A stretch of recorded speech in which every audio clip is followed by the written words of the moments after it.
كبير لا يقدر عليه إلا دول وحكومات، لكن مساهمتكم بداية الغيث. الذين أسسوا هذا الكيان معنا مشاهديكم، تفضل.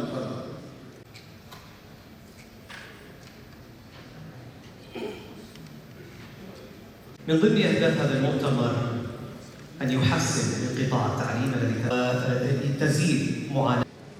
السادة الحضور الكرام، محورنا الذي سنتحدث عنه في هذا الاحتياج هو الاحتياج العاجل من المدارس بحسب خطة الاستجابة الطارئة.